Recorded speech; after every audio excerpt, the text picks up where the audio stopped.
Everyone, I'm Keith Mathis with the Mathis Group. This month we're going to be looking at business analysis, and this is going to be part of our PM Equippers monthly video series. And so let me just remind you, you have the right to be able to download this and show it to your team. That's the reason why we're sending this and doing this as a service. So let's talk a little bit about business analysis and business analysts. First off, let's talk about the conflict between the project manager and the BA. Usually when you see a BA, the BA is going to represent the customer, and we'll talk about that a little bit later here.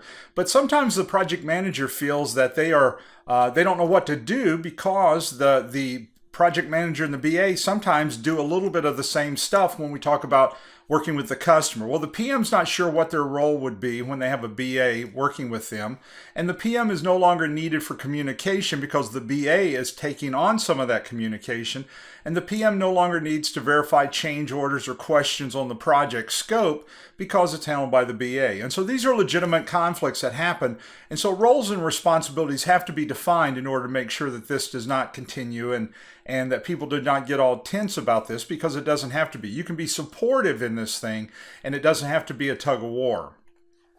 Now, there's two main BA best practices, and both of these are excellent tools. You'll notice on the left-hand side you have what's called BABOK. This is the Business Analyst's Body of Knowledge. And that's put out through the Business Analysts Association out of Canada. It's an excellent tool. And then you have on the right side the Business Analysis for Practitioners put out by Project Management Institute. This thing is excellent as well. Both of these different products here are excellent. You can't go wrong with either one of those. We'll talk about information and kind of bounce back and forth between some of these and then other resources we brought in.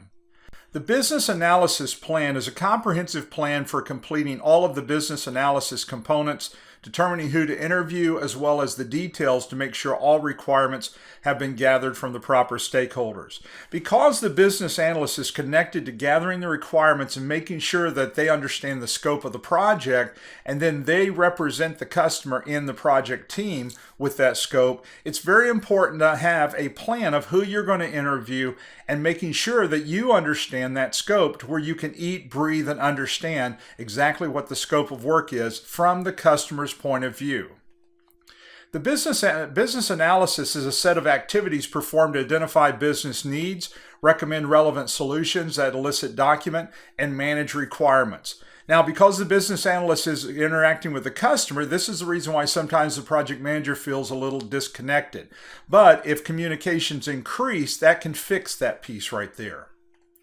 Now, how does the BA interact? Well, first off, when you look at an organization, you've got operations, which is going to include internal processes, strategic plan, daily activities that the organization is doing. But then you'll notice on the right-hand side here, you've got your project. They were working with a team. You're interviewing SMEs, which are subject matter experts. You're creating requirements. And so this sometimes is a tug of war back and forth between project management and operations.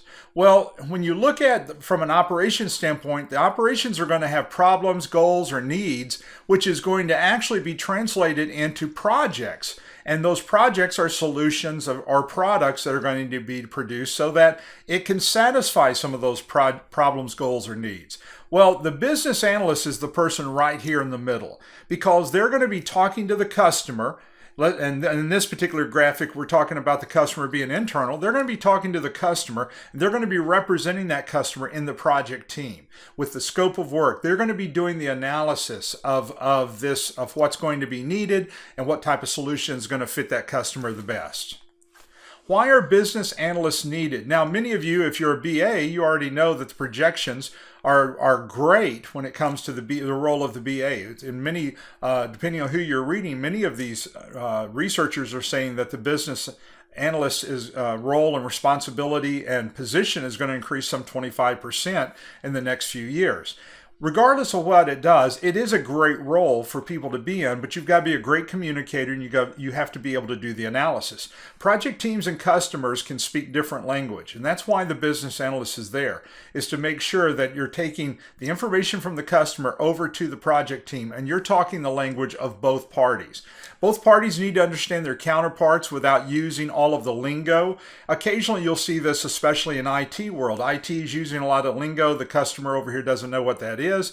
Now, that doesn't mean it can't be overcome. Many project teams overcome that lingo day after day. But the point is the business analyst can make it smoother. Communication is needed so all parties understand and benefit from the interaction. And so that communication is coming to the customer, from the customer, to the team, from the team, and the business analyst is able to massage that on all sides. The BA represents the customer to the project team, and that's what you have to keep in mind, is that sometimes organizations want to think that the BA represents the project. Normally, that's not the case. They represent the customer, and what they do is they're spending their time making sure that they understand the customer, they're keeping them updated, and if a change order is happening, they're doing the analysis of what that change is going to do to this project. Outlooks of the business analyst. Some business analysts will function more as a partner. Some will be a facilitator to where they've got all parties being able to talk. Sad to say, but some will be the Lone Ranger. Some will be like an order taker to where they want to have the customer just give them the order like you're ordering at McDonald's with pickles, lettuce, and tomato. And then some are going to be the researcher. All of these are hats that you're going to find yourself wearing. Because you are a partner, you are going to facilitate communication between the customer and the project team. Sometimes you are the Lone Ranger where you're saying this is the solution that it's going to take for the customer to be happy. Sometimes you're going to be an order taker. You're told this has to happen in the project, and you're delivering those same things. And then many times you are going to be the researcher. So you have a lot of different hats that you're going to wear at times. Creating a business analysis plan. Now, let me give you a breakdown or a flow chart of this. Define the business analysis approach, create stakeholder interview register, plan the business analysis processes, create the business analysis communication plan, determine the process for requirements control, and then manage business analysis performance. Now, as you look at this, you'll notice that you're going all the way from interviewing to that of being able to manage the scope. You are trying to help manage the scope of work. So that means that nothing should change on that scope unless it goes through change control, of which you're going to have input into, and obviously the customer is going to have input into. Should determine the following in a business analysis plan: processes the team will use in gathering requirements, stakeholders must or should and could be interviewed, processes that will be used to control the scope of the project once it's been set, metrics that will be used to measure progress and performance in the project, stakeholders will have authority to approve or make changes.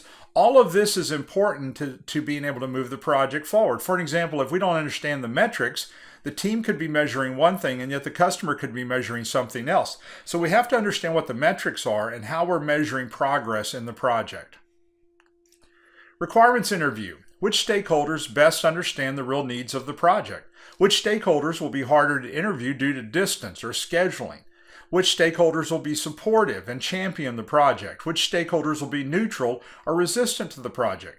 Now, as you look at this on both sides, what you're looking at is people who are going to have the real inside scoop on the scope of work that needs to be here. Sometimes you've got people who are very opinionated, but they don't have the real scoop. They don't really have the expertise of what's needed for that particular scope of work. Establishing the requirements. As you interview the customer, you're going to be establishing requirements that's going to be influencing the project team, their schedule, their scope, their cost, everything associated with it. So one of the things you're doing is what's called elicitation. The business analyst, this is part of the requirements gathering interview is really what this is.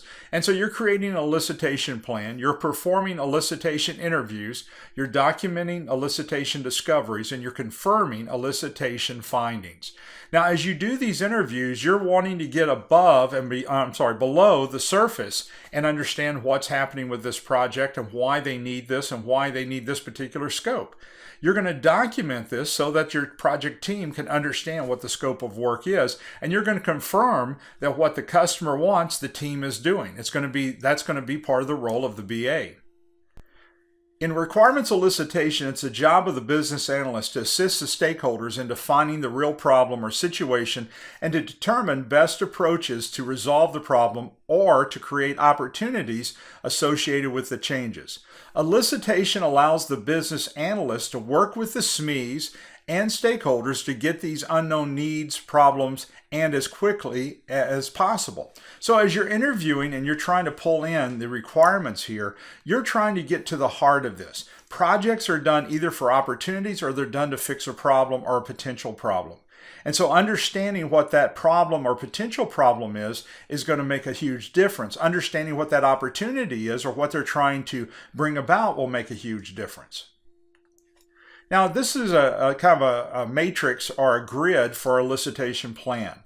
What type of information do you need? What type of source would have that information? What type of method are you going to use to be able to interview them? And what sequence and priority would this be?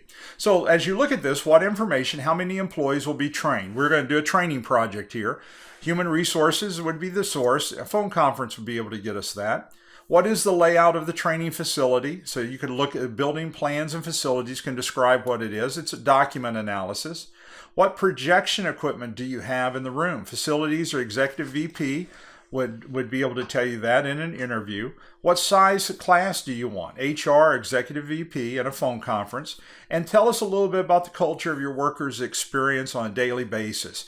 Management could tell us that, or we could do a sample of employees and they could tell us that. We could also do a meeting or a survey. So the point is you're determining how you're going to ask the questions and who's going to be the group that the stakeholders that you want to get to ask those questions, and what's going to be your method. Now, I don't have video conferencing up here, but that can be part of it. Obviously, you're doing a lot of it face-to-face. The point is that you're making sure that you understand and can eat, breathe, and understand the scope of work when you finish this. Now, as you look at the business analysts, they do a lot of the analysis. And one piece of the analysis that's done early on in a project is a feasibility study. They define business drivers, they plan feasibility research, they'll determine the current state of the organization or of the situation that the project's going to be in. They'll identify possible solutions, they'll analyze priority solutions, and they'll create a feasibility report. Now, a feasibility study is usually done early on in a project or before a project is even selected, and the purpose behind that is to give that feedback and that data to management or to the customer so they understand what's happening and they understand how to make the best decision based on this research. Defining the requirements. Requirements analysis task, you determine the most important requirements. You set up the categories of requirements, construct a model for the requirements. You can then identify assumptions and constraints. You can verify your understanding of the requirements and then validate the requirements. Now, as you start doing this on requirements, understanding the most important requirements, it could be a shocker to some project teams. All requirements for some project teams are equal. However, what you're really trying to do is get to the most important. In other words, these are the must-haves of that project. In many internal organizations, the must-haves is about all that's ever going to be delivered. Once those are delivered, the project stops and they move on to something else. However, if you're working with a vendor, the must-haves need to be part of your focus and get those first, because what happens if money slows down? What happens if money runs out for this project and it's stopped prematurely? If we're not working in priority of trying to go from the most important criteria or our requirements all the way down to the least important requirements, then what happens is if a project stops in the middle, we might not have anything to really be able to pull the rest of that project together to and have no benefits for all the money we've actually spent. When we look at the requirements analysis process, you determine the requirements and set up the requirements, construct a model for requirements, identify the assumptions and constraint, verify the requirements, and validate the requirements. Now, once again, when you're looking at the requirements, you're not doing this in a vacuum. A business analyst does not have all the knowledge and expertise to gather the requirements and know the requirements. Neither does a project manager. And that's the reason why we want to interview other people. And you interview the subject matter experts who can tell you why they need it, what they need, and they're going to give specifics. You want specifics rather than generalities. Next is going to be creating the business case. This actually comes under the umbrella for the business analyst. The business case is a document that discusses the return on investment, the benefits or opportunities a project can bring to an organization. It's not a detailed project management plan, but a high-level plan that shows initial estimates, investments, and potential opportunity and benefits. Now, if you look in a project management process, you'll notice that what happens is the business case is usually one of the first documents that's created. And the reason it is because you're looking at the return on investment. You're looking at what the initial estimates would be. Now, if you don't have a business analyst, the project managers have been asked to do this, or the customer or sponsor will do this. In the PMBOK world, the business case and the charter is done by the project sponsor. However, if you have a business analyst, the analysis, it's the responsibility of the sponsor, but the analysis of the business case and the analysis of the charter would be under the umbrella of the business analyst. But the person responsible for making sure it's done is the project sponsor. So the business case is very important in starting the project down that path. Maintaining and enforcing the scope. As you define the scope, or after the scope is defined, it's understanding what is and isn't relevant to your project. It's also about working with your stakeholders to set clear limits and project boundaries and making sure you all remain on the same page about them. You can't have two different groups that actually are fighting over the scope. It's got to be to where we all understand this is the scope of work. And occasionally you've got people who have their own agenda. I'm sure it doesn't happen at your organization, but it does happen at some. Choosing the right analysis technique. Because the business analyst is doing the analysis, they have to choose the right techniques to use. What analysis means to the business analyst? Well, the purpose of analysis is to create an abstract representation of the business area under discussion. Representation should be valid regardless of the technology used. So the business analyst has to understand both the culture and where the project is going, as well as the scope of work that's to be delivered. It can't just be the project by itself. You've got to understand, once this project is finished and it's handed off, who are we handing it off to, and what is the culture in that organization? Because that can make a huge difference in what we have to do on the front side before it's handed off. Communication. We've already alluded to this, but let's make sure this is clear. It's key to reducing misunderstandings. We have to make sure that what we communicate is clear. Well, as a business analyst, it's even more so for you. And the reason is because you're wedged between these two groups. And so what happens is you're communicating to the customer and to the project team. You have to make sure that everybody understands what's happening, even more so because you're bouncing back and forth. The BA's role in communication will include a lot of different things, such as communication is going to take place with viewpoints of the customer, and you have to understand that viewpoint, and the project team. The analyst, if you're the person doing all the analysis, that's fine. You can present that. But if you have other people doing analysis, then you're going to have to bring them together. Also, negotiator. You're going to find yourself negotiating between the project team and the customer. Why? Because they're going to disagree on scope or changes to the scope. And then forecaster. You're going to be constantly looking at the project and forecasting what this project is going to cost, how much time this project is going to take because of the changes, because of the adjustments that we've all made to the project.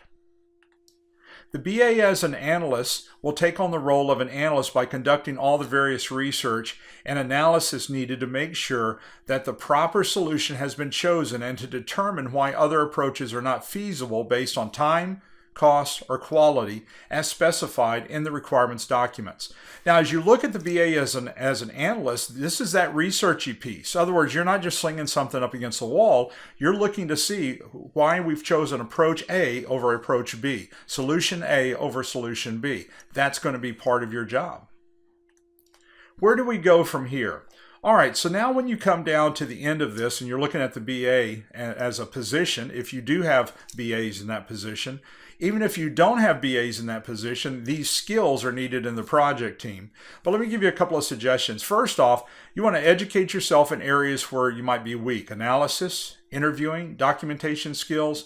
Most organizations struggle in understanding the scope. They try to do the scope on the fly rather than understanding the scope up front. Now, if you're doing Agile or one of those other methodologies, that's fine because your scope evolves.